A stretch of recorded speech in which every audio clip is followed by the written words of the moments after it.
I have a feeling it's going to. But you know, if you drink that bleach, you'll all be okay. Or There's a new why Trident don't they do flavor. why don't they do a double whammy and just take a bleach enema instead of the light up the butt anyway?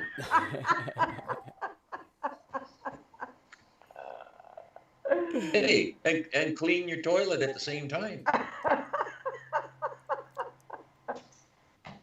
Now, I think you could market that idea. Bleach enemas. There you go. Yeah. Or maybe just yeah. I think not. Might be dynamite on the hemorrhoids.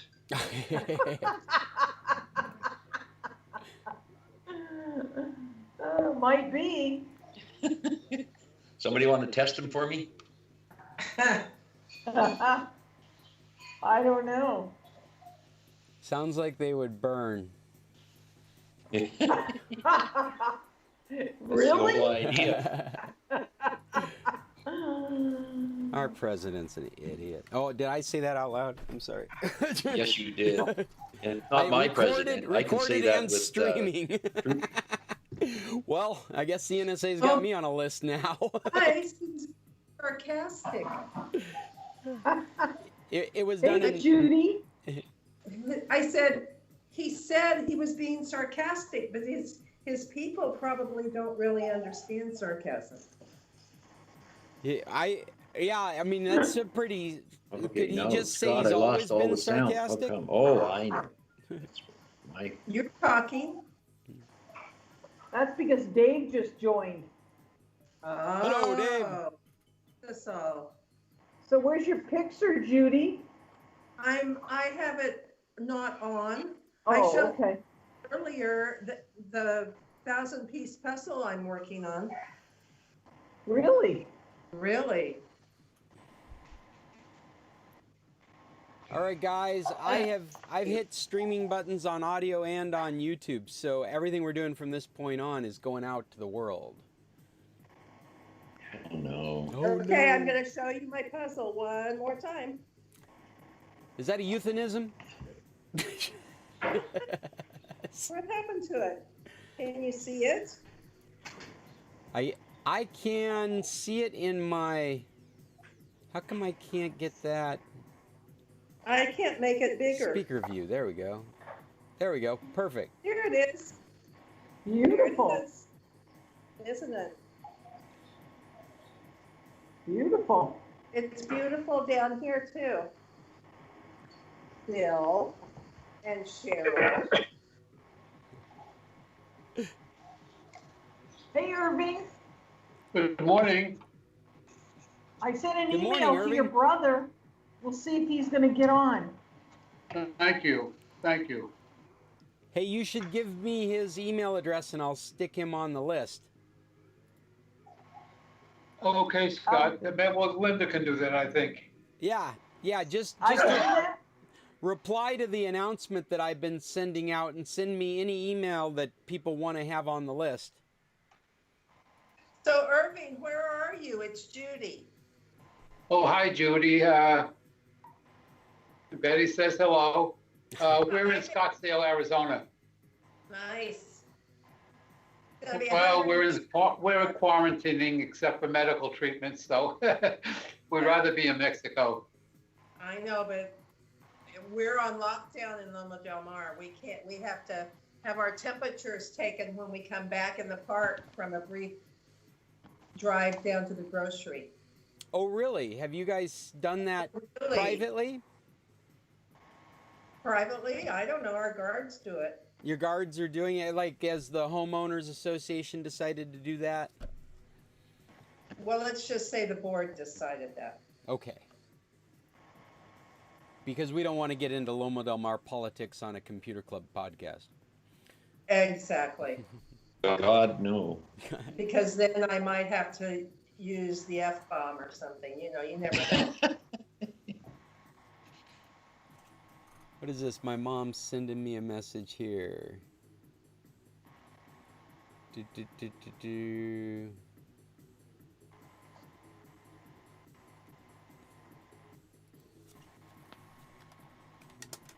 Where'd Fred go?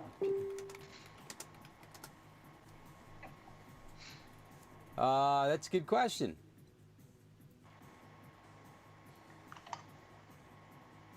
I see Bill and Judy, Linda, Dave,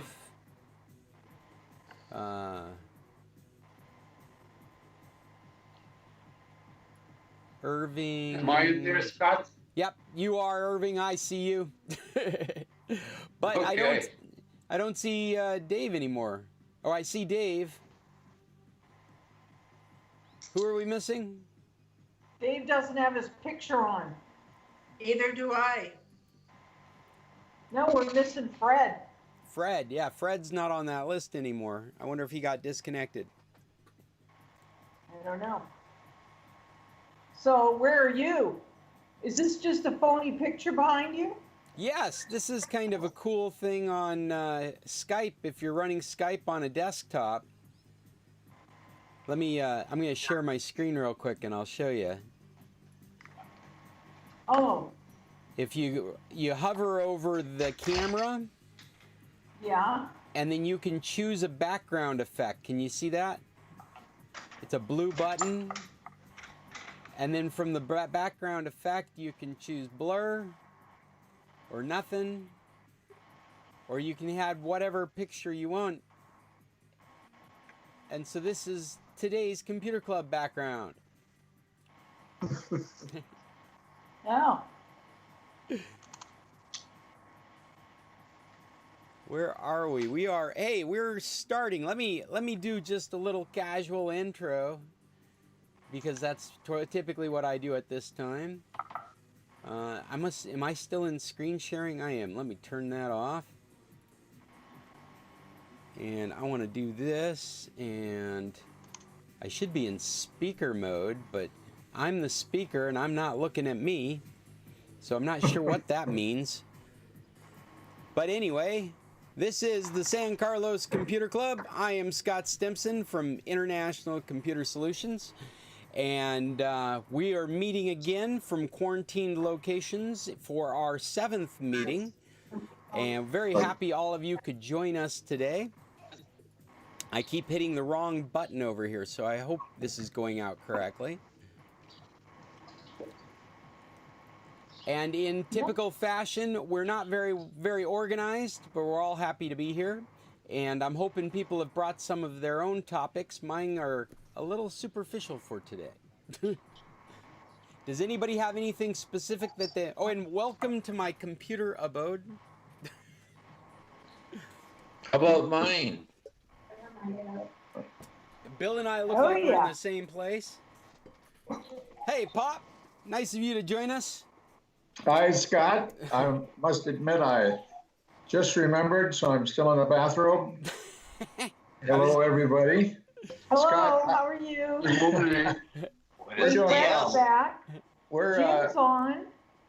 we're in Mesa, Arizona, but your mom's talking about us going back to Alaska in about 2 weeks. So we're hoping we'll have to go into quarantine for a couple weeks when we get there, but we can't face the summer down here. So we're looking for an escape. Scott, I wanted to give you a topic just because your mother mentioned it last night. Okay. And we were looking at something on TV, and a guy was wearing the, where you have the, what's the word I want? Like something over your eyes. And so it's the The it's plastic AR. shield. What AR. AR, Augmented yeah, that's what I'm reality. thinking. Yeah, that's what I was trying. Anyway, just a thought. Oh, was there just AR in general you're asking about? Yeah, she was just happened to mention that she'd be interested in experiencing it, but we know nothing about it really. Yeah, AR, we've actually got a couple of different technologies right now that are in that space, and AR is one of them. AR stands for augmented reality, and that's really an environment where you are superimposing a digital interface on top of the world, which shows a lot of promise for things like mechanics, like if you're aviation mechanics, you could have this AR visor that you would put on, and you'd be looking at some area that needed repair, and it would have the ability to point out areas that you're working on and have instructions come up right beside it. You know, I'm using this analogy, and it's not a good one. I should use the analogy of Google Maps, because very shortly, I believe we're going to have AR in the car, where the map will superimpose on your view of where you're going, and on one side will show you like the directions you're following, while having arrows pointing the direction you should be going. So it would supplement your GPS. Somebody's mic is real loud. Oh, hey, That's maybe it's Jimmy. Jim. Welcome, Jim. Hola. Good to see ya. Hey, Terry. Hey, Linda. David. Maggie. Hey, Jim. Those are the four I Hey, see. Dave. Hey, Maggie. Hi, gang. Good morning, everybody. Oh, this Okay, is- all together, 1, 2, 3. Good morning. Good Good morning. Good morning. Good morning. Okay, we're all morning. done. No, you're not. Wait a minute. Good morning, Mom. I'm trying to. Oh, what happened? There you are. I'm inviting a friend who's never been before because and so Wow, Maggie, I'm really sorry, but we can't understand a word you're saying, or at least I can't. It's really choppy. It's. Are you moving? Maggie, test. I'm here, but Oh, good. You're everybody just froze. Well, you're sounding good now. I have a little message up in the corner that I have a poor connection. I would concur. Okay, so it's obviously my computer that's causing the problems with Zoom. Well, we're in Skype. Yeah, I know. You may not have heard what I said earlier about No. Spanish class via Zoom. Oh, go ahead. Say it again. Well, Oh, somebody's mic is bleeding over. Is that Mom? Yep. Can you turn Okay. down your speakers or put on some headsets? Yes. I'm going to get off because I think it's me causing all the problems. No, you're not the only one. Don't get off, Maggie. You might. All right. I have to use the right one. Oh, Yeah, if you're not trying to talk to the group, if you wouldn't mind just hitting the mute button on your microphone so that we're not having extra sounds bleeding through. Now, if this was a Zoom meeting, I would have a control for that. I could just hit a button and it would mute everybody's microphone. But since we're in Skype, the consumer version of Skype, I don't seem to have those kinds of controls. There's really no head of this meeting. okay. And what I was trying to say earlier, with my Spanish class, if it's just me and the teacher, everything is fine. But as soon as the other 3 people come on board, my video gets, I don't know what the word is, weird. And I have to use a headset to hear. And on Wednesday, everybody could hear each other fine except for me. When I would talk, it was garbled. And they all sounded garbled to me. So obviously it's something with my computer. Well, are you confident in your internet connection? And I am bleeding through somebody's microphone. I wonder if it's yours, Maggie. Actually, mine says Cunningham recording the call. Oh, That's what my screen says. Hey, Jim, can you mute your What? microphone? Oh, you know what? Silence the phone. It says Take that record. off. The bottom Any of the better? screen should give you something Yeah, like it hasn't given me anything. I don't know. Now I've lost all sound. Speaker's muted. Why is that? You want to mute the microphone, not the speakers. All right, but you Doesn't look make good. sense. Oh, wait a minute. But it's Is that any not different? that you're Nope. recording call, Jim. Okay. How about that? Is that any better? Well, we can still hear you. Not that we don't. I mean, actually, everything seems to be working fine now. I was looking for a rogue feedback, and I thought it was you, but it doesn't seem to be. Okay. But hey, where were we? What were we talking about? Augmented reality. Augmented reality. So yeah, I imagine that we're going to have a new kind of GPS experience in the car, where things like directions for where you're going are going to show up on in your visual space as you're driving down the road. And that would be a good example of augmented reality. And another one would be walking down the street with glasses on and visually identifying people and having their statistics come up. Like I'm wearing glasses, looking at Bill, and all of a sudden Bill's full name pops up right beside and tells me a little background, his wife, his children. I'm sure we're going to see stuff like that happening, and I mean, just all this online meeting stuff. I bet we're going to see a lot more augmented reality added to things like Skype and Zoom. Just amazing. Yeah.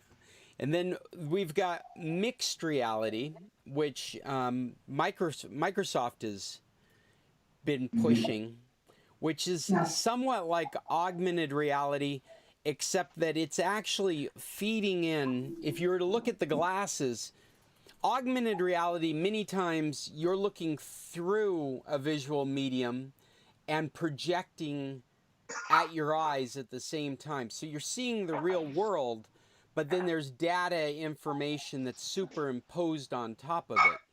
Mixed reality takes a video input and then broadcasts it on screens to your eyes and adds data. And so Microsoft's been working with this a lot, and you've probably seen some demonstrations of this where you're looking at your living room area, and sections of it are replaced with three-dimensional information.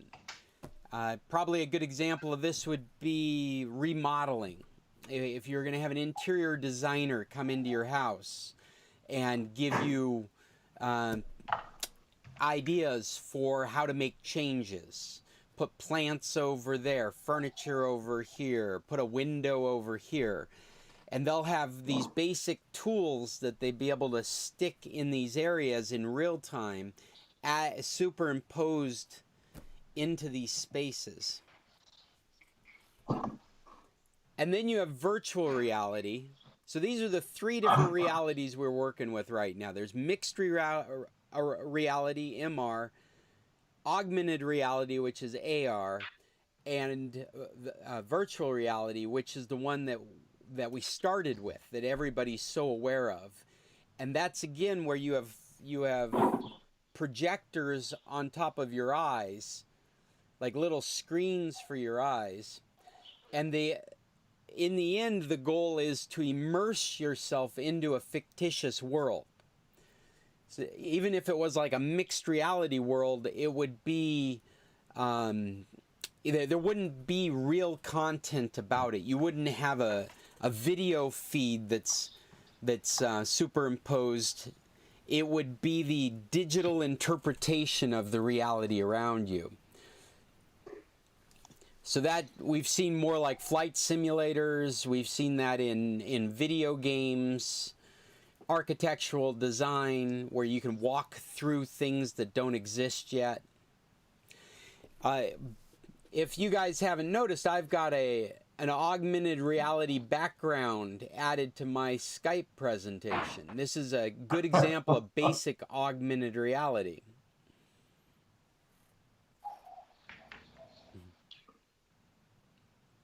So there aren't really any consumer-facing devices with this stuff yet, except for Google Glass, which they've said they're working on a new consumer version of, and the video game industry. Everything else seems to be very commercial-based right now. But it will come. I suspect that we're very close to having glasses that will be offered, like for a few $100, or maybe right now $1,000, you'd get a pair of frames that have your prescription, and then they will offer you the ability to superimpose data. Hey, I can see Chester and Phyllis have joined us. Welcome. Good morning. I think, Jim, I think we've got you bleeding over. Okay, what would you suggest I do? Do you have a pair of headsets? No. Oh. Yeah, I do, actually. In Skype, there is a microphone at the bottom of the screen that you could click. It's a circle, and that would mute it when you're not talking, and then you wouldn't be bleeding through. Okay, I see it. I'll mute it right now. It still says on my screen that Jim Cunningham is recording the call. Well, I don't think that's affecting the problem. I don't think that's the reason it's bleeding through. Okay, but nobody else is recording. Are you jealous? I'm recording. Well, you're recording, but it doesn't tell me you're recording. Well, Whoop, that just way. Maybe he turned it off. We would know if I didn't tell him to turn his microphone off. He could tell us. Hey, Judy. Oh, there we go. Did that note about recording turn off now?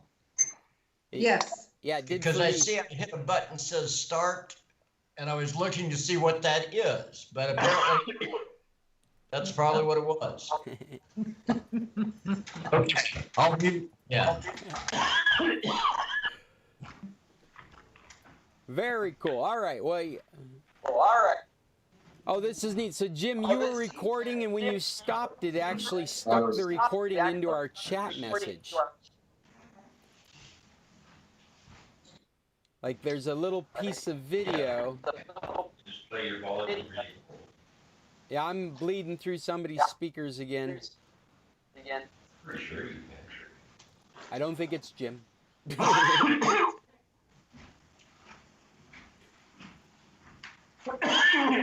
Well, does anybody have anything they want to add to the mixed augmented virtual reality concept?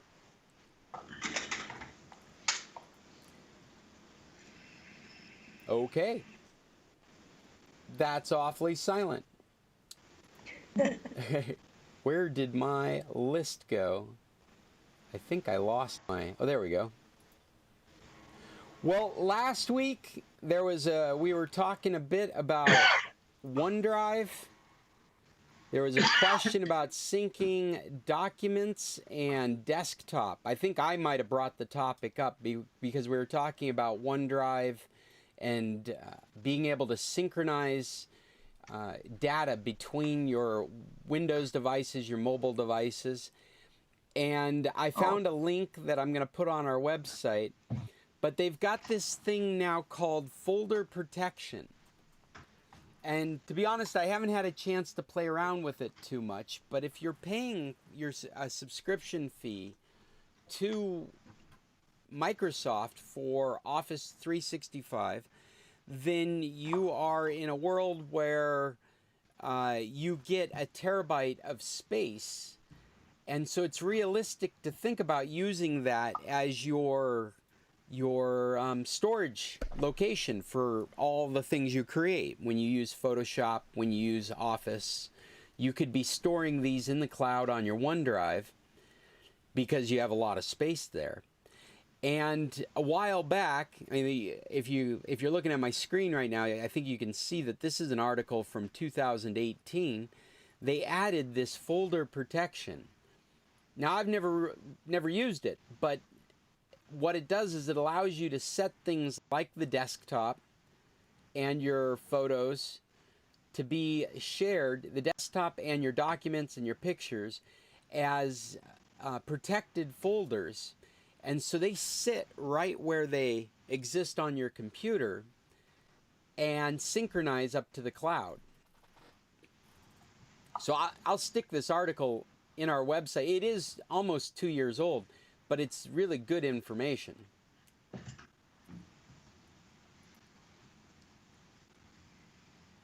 Scott, this is Chester. Can you hear me? Yeah, I can hear you just fine, Chester. How can I help you?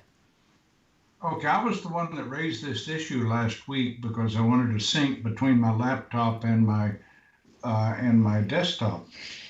And so I did get into the OneDrive earlier in the week, and I made the mistake of moving my files into the OneDrive instead of copying them into the OneDrive.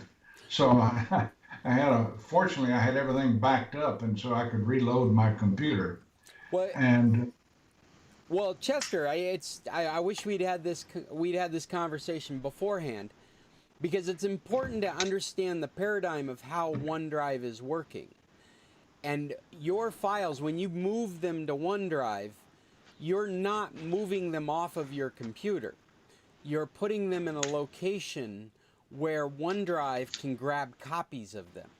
So those files that you moved over to OneDrive actually weren't gone when you put them there. You could have easily put them back to where they originated. And it should have happened very quickly, because it's just moving from one location. I just realized that I'm on screen share. I'm doing all these hand gestures that have no meaning because you're not seeing my image. But Right. when you let me stop this for a second. Yeah. So if you can see me. So when you're working with OneDrive, when you move from one location, like say your desktop, to OneDrive, the files still exist on your computer, but they're, That's what happened. well, they disappear from where you had them, and they go into the OneDrive.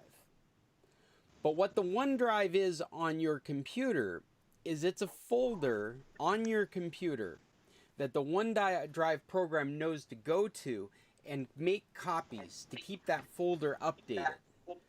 But they haven't left your computer. They're always on your computer. It's just that's the folder that OneDrive's allowed to synchronize in the cloud. Okay, there's another aspect of the OneDrive, and that is they have a personal lockbox.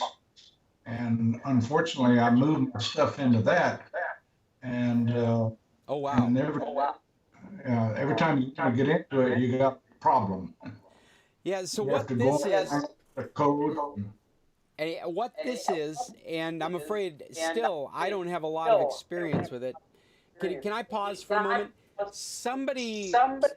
I'm bleeding through on somebody's speakers. If everyone could just mute their microphones for right now.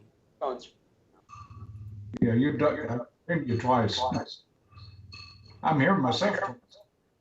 Yeah, there's somebody's speakers are bleeding over onto their microphones. But if we just got in the habit of muting microphones when we're not talking, I think that would fix the issue. I think it's gone away now. I don't hear myself. Oh no, there it is again. How's that? I think it's just me and Chester now.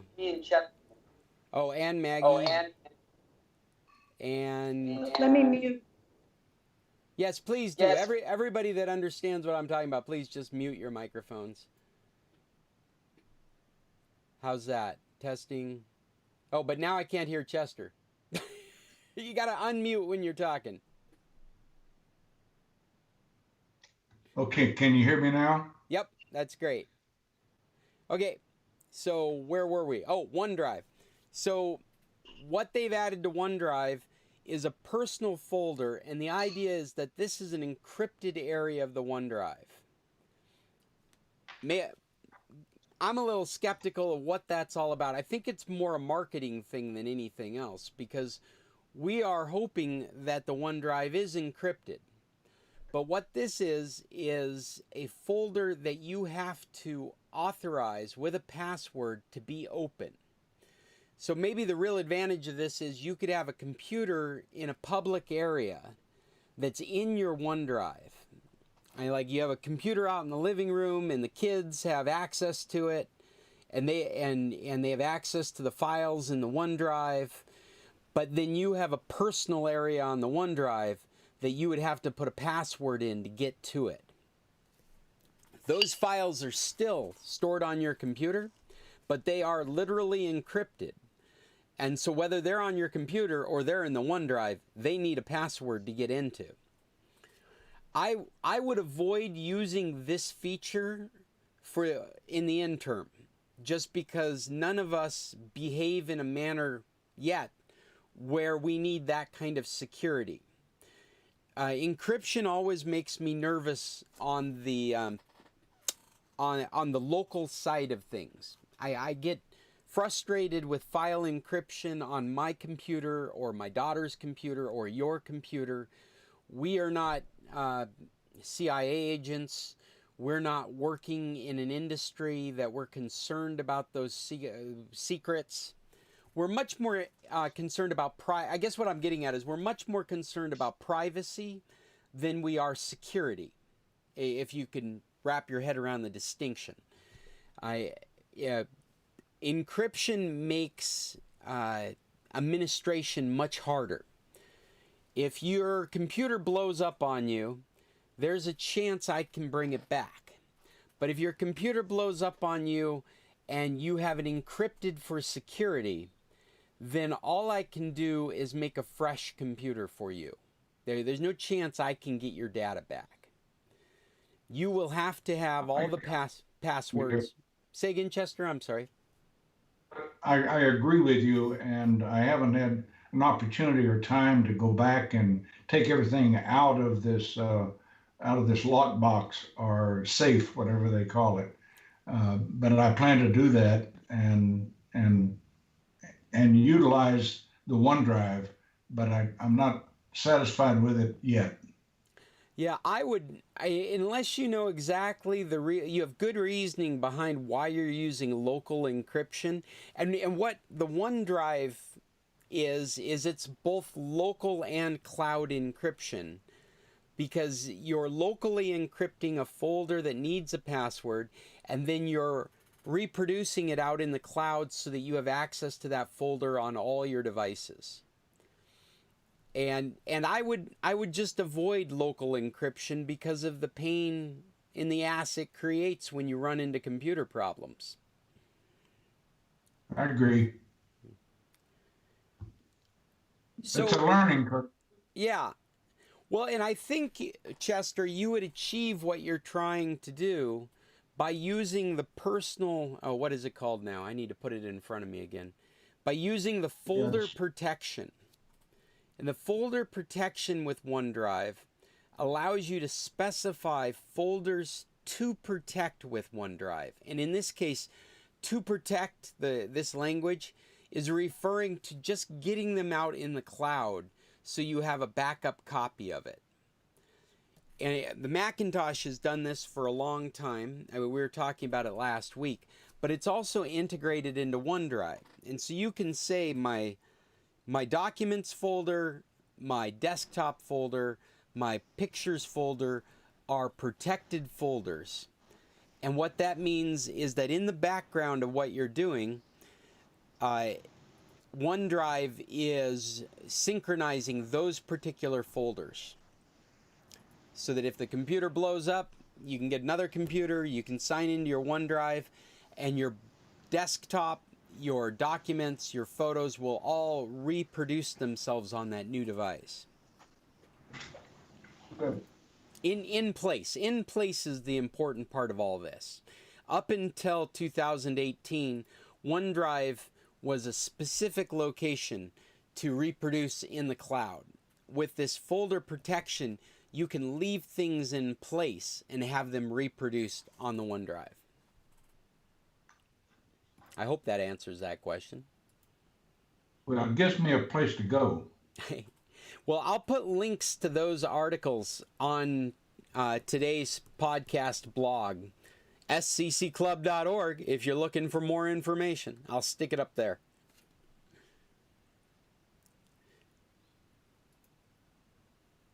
Is there any topics people have brought? We've gone through augmented reality, OneDrive. I got a couple other things here. I'm going off for a few minutes and then come back. All right, Chester, thank you for joining us. I have stuff. You do, Linda? Okay, Please so share. you know last Saturday I had all kinds of problems. Yes. Well, I put on an extension in my kitchen because I can't get any internet in there. And that was causing the issues. The And so extender. my internet was going out every couple minutes and I couldn't figure out why. And all of a sudden it dawned on me, maybe it was that extender that I put in the kitchen. Remember I asked about all the extenders having the same name? Yes. Yes, I think I recommended to you, if it's the older technology, I would name them different names so you know exactly where you're connected. You're cutting out. I am. Yeah. Well, you sound great. Can you hear me okay now? Yeah, you keep cutting out. Now we lost your picture. Lost my picture. Oh my gosh, I hope I'm not having internet problems now. I've got a monitor here to let me know. Yeah, I am dropping Got frames. Jim's picture up.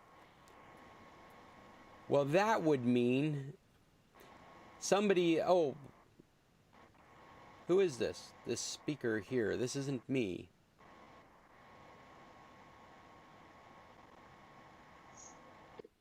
Is Microphone on right now. Well, by naming each extender with a different device, with a different name, then you're always aware of who is which. I'm sorry, I'm trying to carry on 4 thoughts at the same time. I keep pressing buttons and looking for things. So let me focus on this topic specifically. When you are using extenders with the traditional Wi-Fi technology, many times it's just better to have a different name, like Extender 1 or Extender 2, Extender 3, so you're very aware of which one you're connected to. Linda, your experience last week could have been that you were sitting in your bedroom connected to the kitchen. No, I was sitting out in the living room on my laptop, and that was what was making the internet go out, because then I called CenturyLink and they were trying to fix it, and they said there was nothing wrong with my router. But then you and took all off of a sudden it dawned on me it could have been that, and I went and unplugged it and everything was fine. So where are you closer to? Is it the CenturyLink or your extender? Right now, I'm across from the CenturyLink. Okay, but is that closer to where you have the extender or closer to the CenturyLink?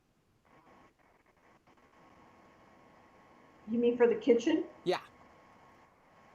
No, the kitchen. How far is the kitchen? Yeah. I guess. Huh? 20 feet into the kitchen where I wanted to put the extender, because I have no internet in the kitchen. Okay, so what you want to be is connected to the one that's closest to you, and that's not obvious when they have the same name. That's what this whole topic's getting at. Is that Okay. And so I would purposely rename your extender something like kitchen extender. And that way, when you're sitting in the living room and you're having crappy internet, you look and you go, oh, I'm connected to the kitchen. I should be connected to the CenturyLink. Well, okay, because I have another one in the hallway because there's no internet in the bedroom either. So I have one in the hallway too, and that's why I didn't know if that's the problem I'm having. So I unplugged the other the one in the kitchen, and then everything was fine. So it could be that the extender in the kitchen is just bad. It's just causing problems. Maybe needs to be flashed to factory default, set up again.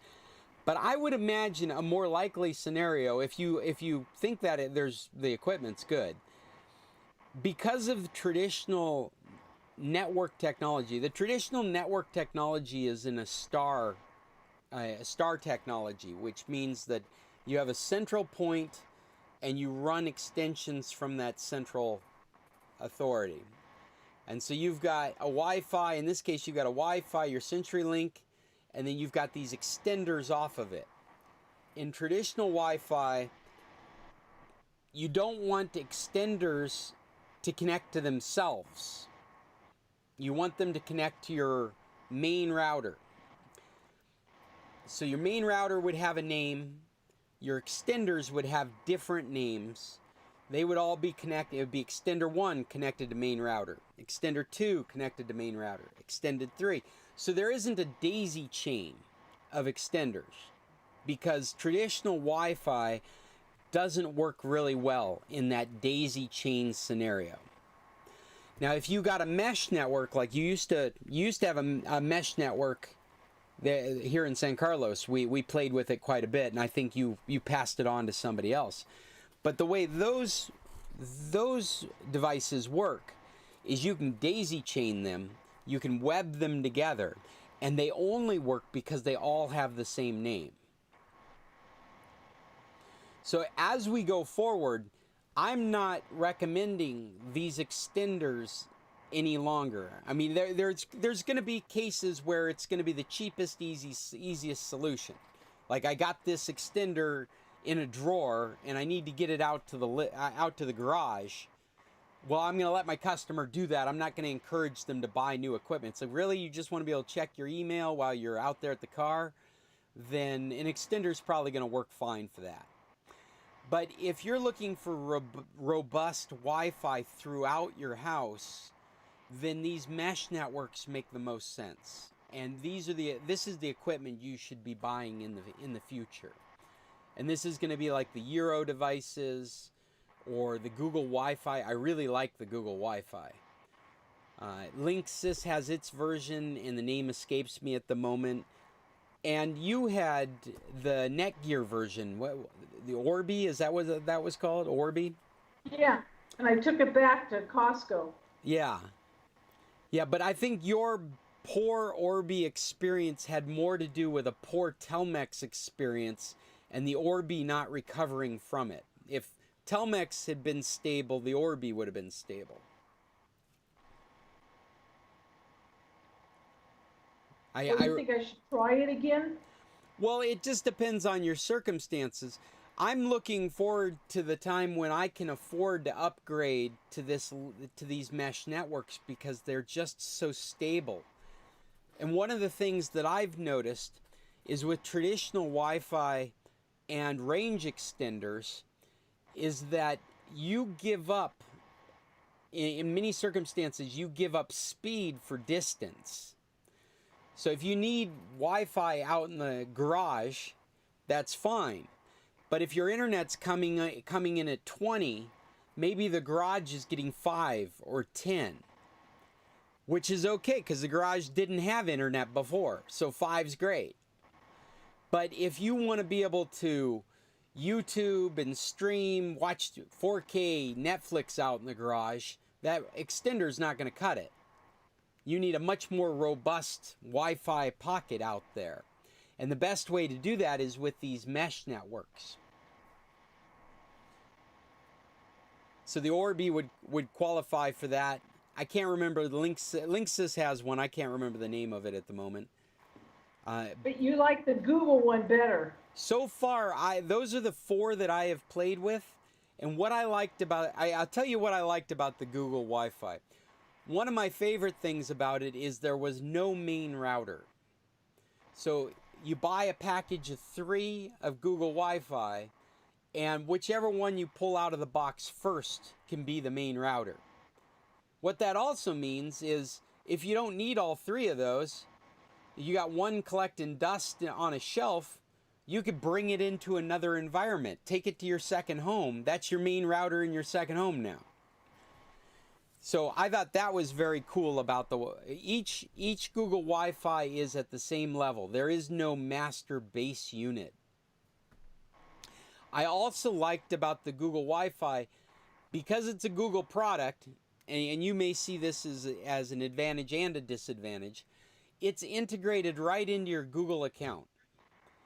And so you use Google to manage these devices. You go to web pages that allow you to see your devices, but they also let you manage all the devices on your network. The Google Wi-Fi, and Euro will do this too, Google Wi-Fi doesn't require you to buy a subscription service. Euro does to get some of these features. But one of the features I thought was really relevant was the ability to actually turn off network to devices, device by device. And this may not be a big deal to you right now, but we are very quickly getting into a world where you have over 20 devices connected to your Wi-Fi. And if you have if you're dealing with problems on your network, it would be really neat to be able to turn off device by device from an administrative console. Turn off the smart TV, turn off the Vonage, turn off the kid's tablet, turn off the wife's computer. I mean, I'm not literally turning them off, but I'm cutting them off from internet while I'm trying to debug problems. On that token, there are, with each one of these mesh networks, and it's important to know that these mesh networks, it's not because they're mesh we can do these things that I like. These things like turning off devices, being able to monitor them through your Google account in the cloud. It's because mesh and cloud have grown up together.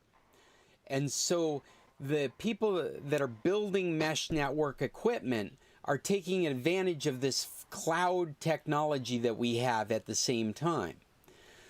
So I've told you how we can deal with device by device from a management console. And some of these services also include doing things like monitoring device by device, seeing how much data is being used by my youngest kid's cell phone, right? Being able to see the history that's been being brought up, like the DNS searches that are happening, or just in layman's terms, what are they Googling? Being able to control the hours that devices have access to the internet. We've gotten into a world now where your TV could be hacked because it's as much computer as it is TV. I think that in this new world, I may want to restrict my TV's internet access to maybe from 7 in the morning till 11 at night. Maybe after I've gone to bed, there's no reason for my TV to have access to the internet.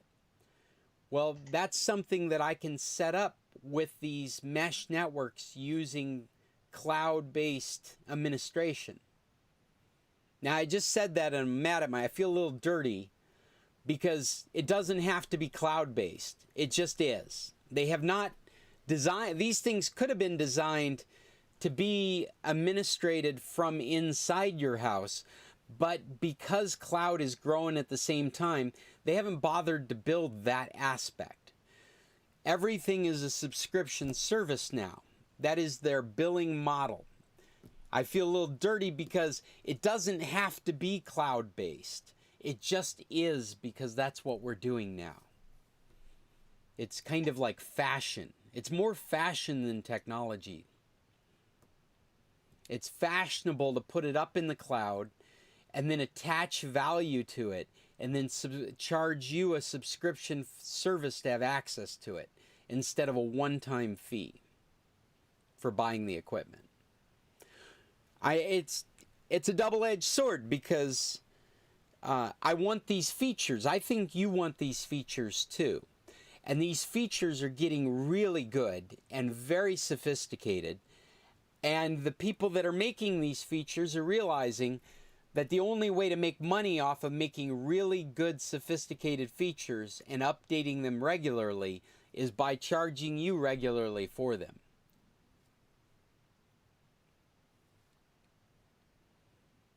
I hope that helped answer Linda's questions. I hope that helped with... Does anybody have any questions on this kind of stuff or thoughts they'd like to interject? Unmute your microphone to speak. This is the hardest part for me about this meeting. Scott. Oh, yeah, go ahead. Well, why would someone hack a person's TV? Well, it's important to remember that it isn't really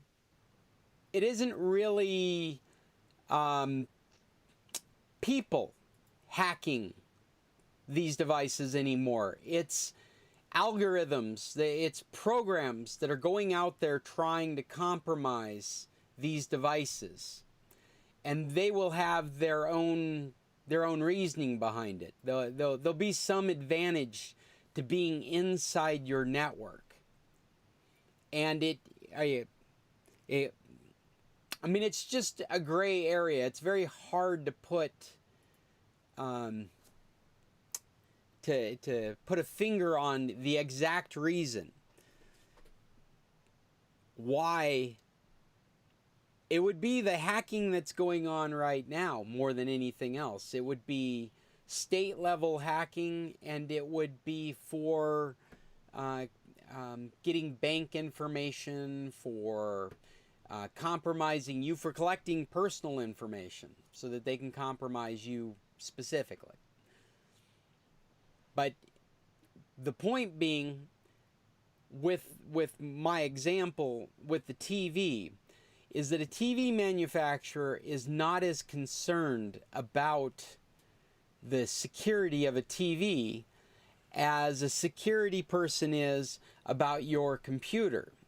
So if I needed to get inside your network, I being an individual, but more than likely some bot going out there trying to compromise things, it's looking for a pathway into your network. And a TV may be a good pathway. TVs don't get regular software updates. There's a very good chance the TV has some security hole in it that can be taken advantage of.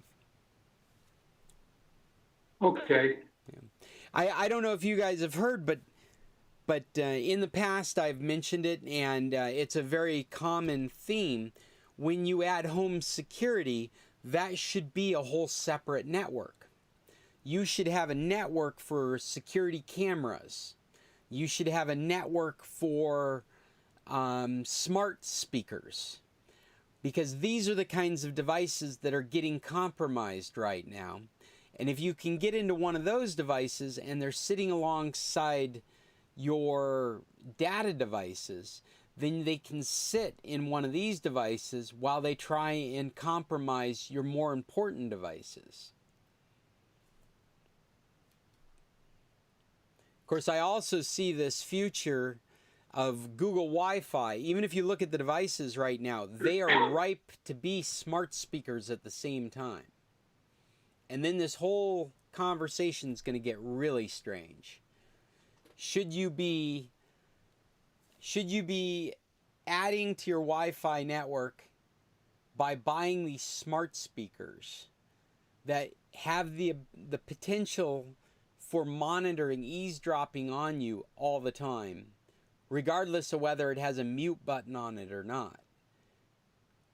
There's a lot of there's a lot of desire to have that device. Can you imagine you buy from Google this small device, you stick in the corner of your of the room, you get better Wi-Fi now because you've brought your Wi-Fi network out there.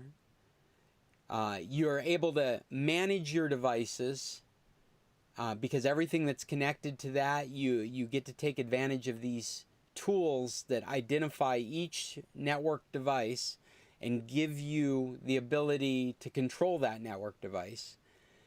And it has a speaker on it so you can ask Google questions like, what's the weather like? What time is it? Can you tell me the history of the 1918 flu? And you have all those features in front of you, but you have quite literally bugged yourself. You have created Big Brother for yourself. You actually paid for that. It's a difficult balancing act, and you've heard me talk a lot about how we need to switch our culture to one where we're not concerned about those things. And the only way we can do that is by embracing an open information culture.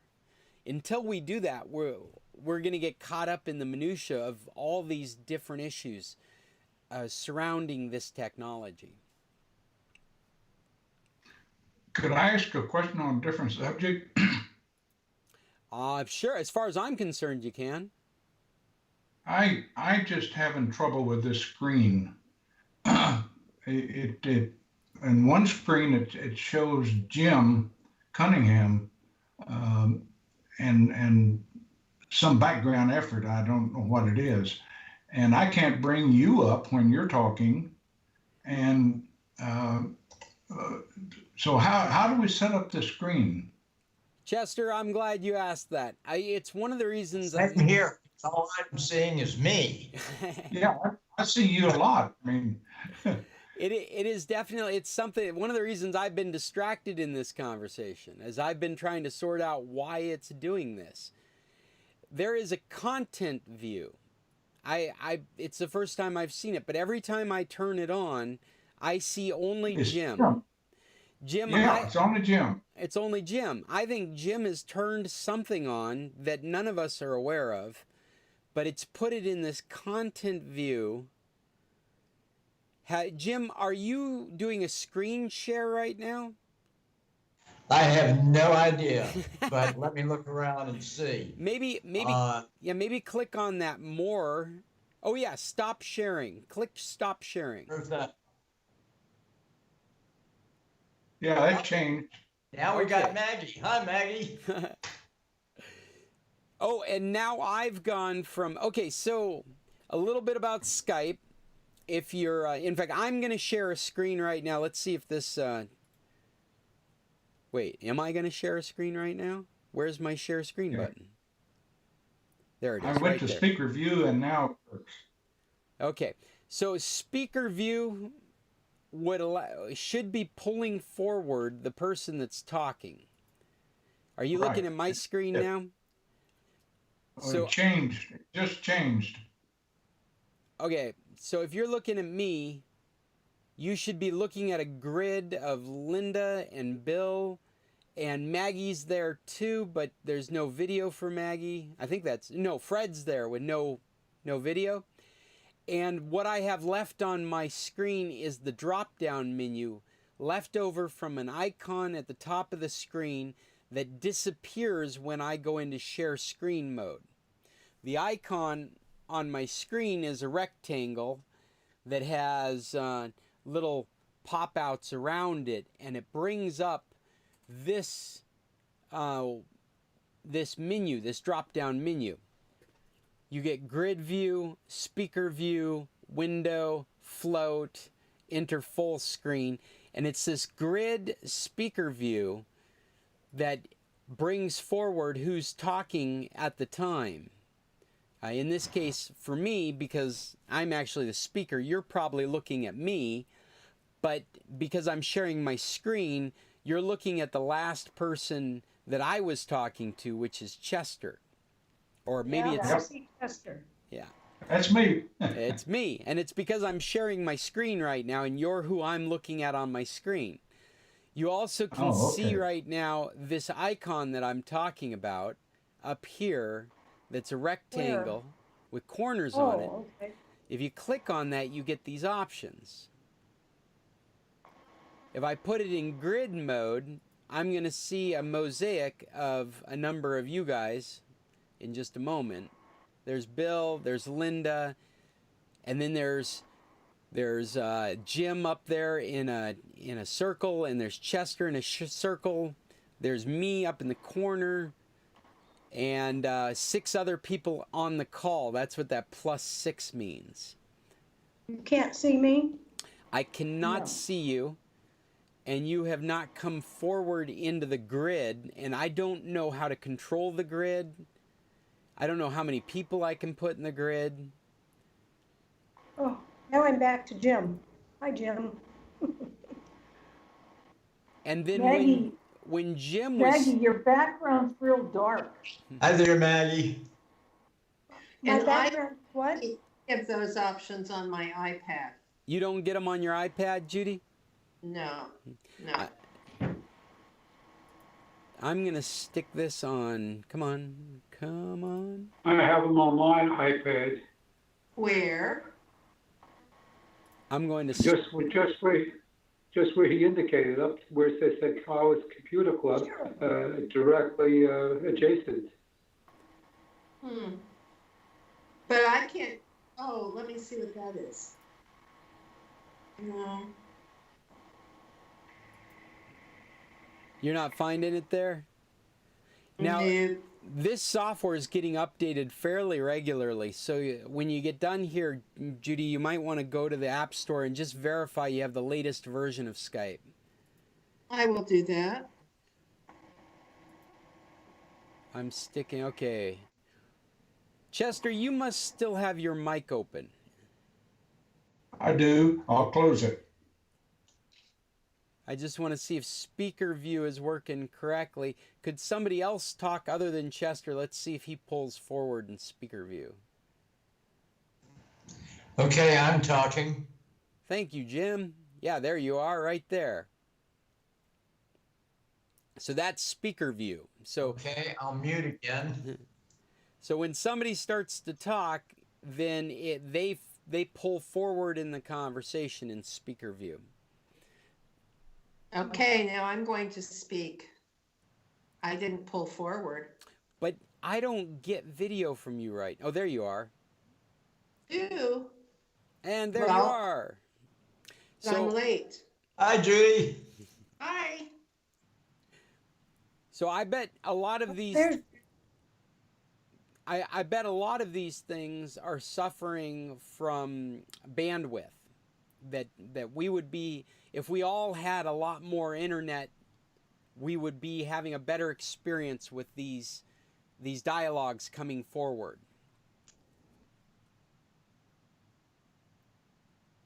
Right now, Judy is the speaker on my screen with no video. Mine too. Now, if you're looking at me share my screen experience. I'm going to turn that off now. And then what you're looking at is either the same thing or a mosaic, or it's me because you've got it on speaker view and I'm talking.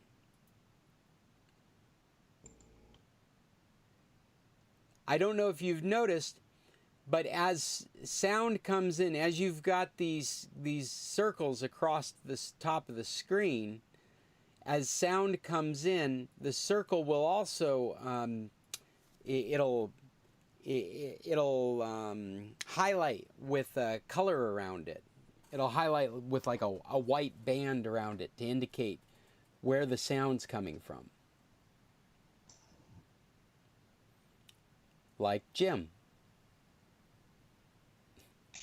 I just clicked mine on and then off and then back on. Right now, all I've got is a blank screen with a tiny little thumbnail image of Cheryl. Hi, Cheryl.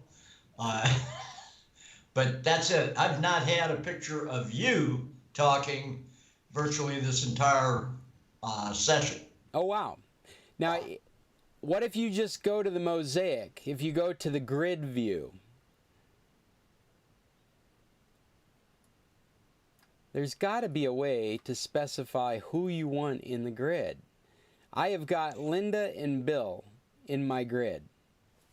All I've got is Maggie. So And I've got Jim now. And I've got Maggie and Jim, but you are the big picture, Scott. I'm the big picture. So you're the big picture. So you must be in a speaker view. It doesn't tell me that. If I click up there in the right-hand corner, wherever I can click, which I can't click right now, I am in a grid view, the 4 little boxes, but I only see 2 circles with people. Yeah, we've got 6 of us, and I am in a grid view, and I see Judy without video, I see Linda, right, and I see Bill. I'm going back to sharing my screen. See, well, yeah. And I'm in a grid view, and all I'm seeing is Maggie. So this sounds like a great topic for next computer club, how to control the grid view. Now I got Linda and Bill. I went to speaker view, and every time someone spoke, their picture showed up. I'm adding this to a topic for next week. Chat in grid view. How do we control it? Yeah. I find speaker view to be the best. Scott, I believe everybody's seeing a different view. Every view that was mentioned, I have a different view. Yes, I believe you're correct. I believe all of us are seeing different views, unless you're looking at me and I'm sharing my screen, and so you're able to see what I'm seeing. But I believe all of us. Say again? That's what I see. What your screen? Yeah. Because I'm on speaker view. It seems to me like what we should have is the ability to specify one person we want to see on the screen, specify how many people to put in a mosaic. And so I'm going to do some research on whether that's even possible. Because right now I don't find anything that gives us any control over that stuff.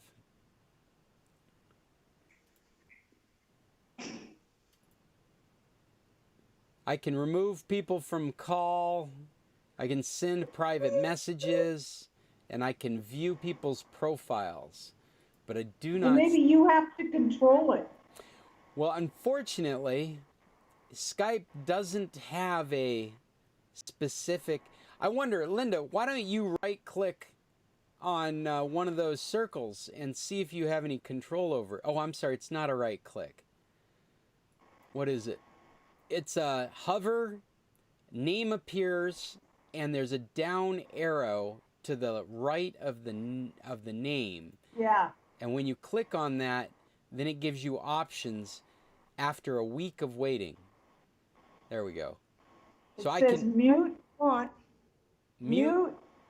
remove from calls, send message, view profile. Okay. Who feels comfortable with me removing them from the call? They'll just have to jump back in. But the call layout is different and it changes. Hey, Linda, can you remove me from the call so we can... I can't hear you. You can't hear me? You lost your microphone. Oh. Hold on a second. What is going on with my computer? Come on, man. Go back to working. Yeah, no, my microphone is muted for Scott. Yeah, he muted his microphone. I'm trying to figure it out. It's my interface. Still muted. Yes, Yeah. yes, I know. You know, I don't even see an image for Scott up on the circles on top. I wonder if... No, I see Scott. He's just muted. I see, Hey, yeah, I see his image, but he's muted. Next week. He'll be back, Scott is muted. but he'll be back. I'm See you next fighting. week. Yeah. Bye. Wait. Bye. No, he'll be back. What the hell? Scott's muted. Yeah, I just sent him a message to tell. Wow, that was really bizarre. I lost all my buttons. Couldn't see anything. Well, I guess if you were following along on the YouTube, you... No, my Skype is all frozen up. Something happened to it. Not quite sure what, but something happened to it. I will get back into this. Well, that's not the account I want to get into.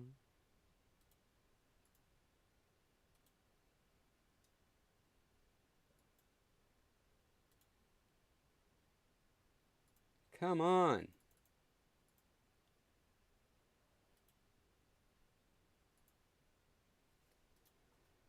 Seriously?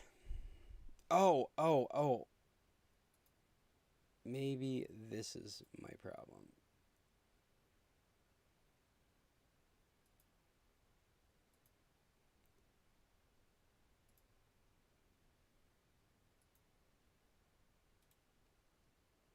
All right, well, we're killing this process.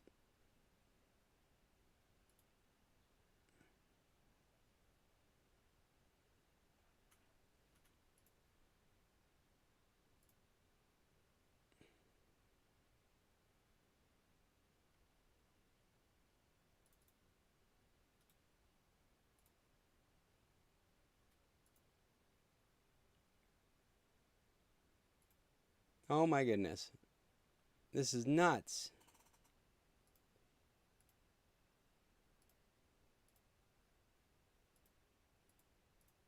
Okay, still trying to sort this out.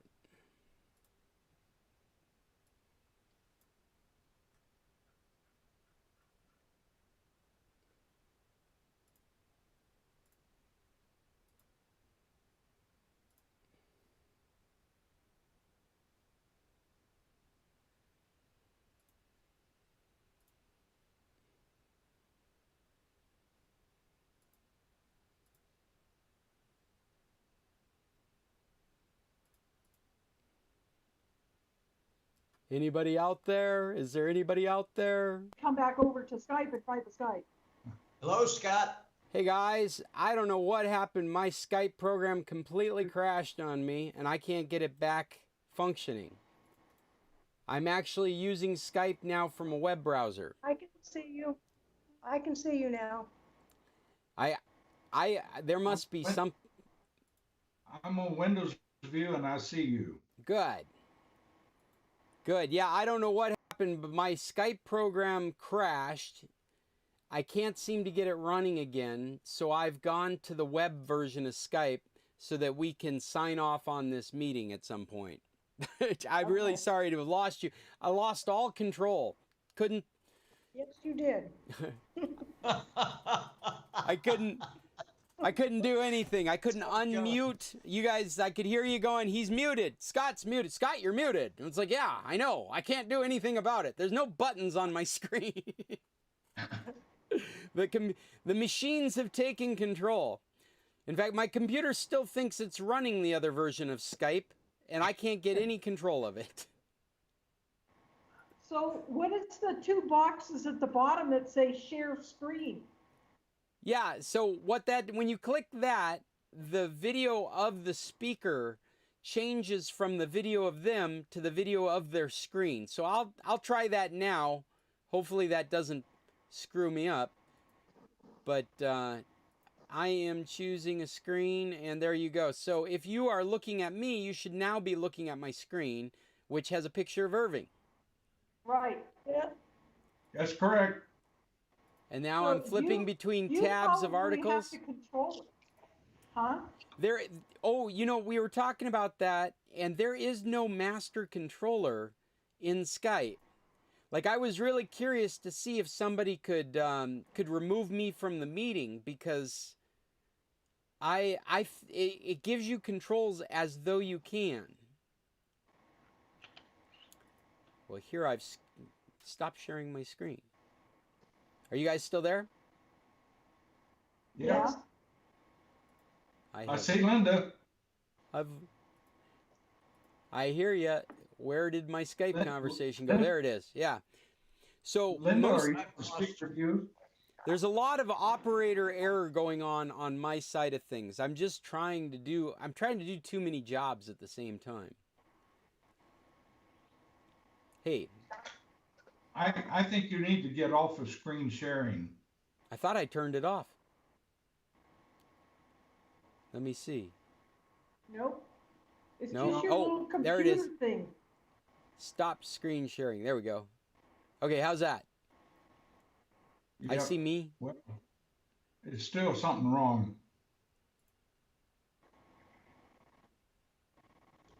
I'm gonna have breakfast, so I'll see y'all next week. All right, Bye. Chester. Let's Bye, bring it Chester. to a close, because we've just ended up with some technical problems right here at the end. Oh, there you are. I suspect it's because the other Skype program is crashed and having problems in my system. Okay. See you Goodbye. next-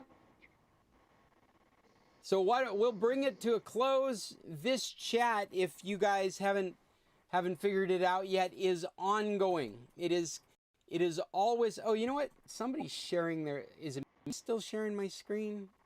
You know what? That's what it is. My other Skype program is sharing my screen right now, but I can't get control of the other Skype program. That's nuts. Anyway, anytime come back to Skype. You can chat in this chat window. Anytime you come back, this content will be available. Links can be passed here if you guys want to share topics. This will be an ongoing chat for the Computer Club meeting. And as I make my way to Anchorage, I think we're probably only going to have 2 or 3 more weeks of meetings. But if I can get this set up in Anchorage, then we can keep doing virtual meetings from there. Gotta go, guys. Okay, that would be good. So let's all say our goodbyes. And this is Scott Stimson from International Computer Solutions with the San Carlos Computer Club. As always, turning into a tech support call for Skype usage. I'm really glad you guys could join me. This is the biggest virtual meeting we've had so far. I think we had 8 people at one point all participating. And we will continue to plan on having meetings on Saturdays at 9 in the morning. I've got to call quits simply because I'm too hot to be in my office now. Until next week, it was good to see you guys. Tech on. Thank you, Scott. Goodbye, everybody. Bye, Irving. Thanks for joining us. Dave, Bill, Cheryl, I see you guys are still connected, or maybe you're still connected. Just saying goodbye. I'm going to hang up my meeting now.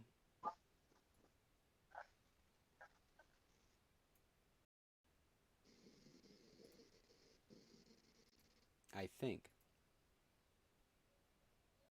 Adios, Internet.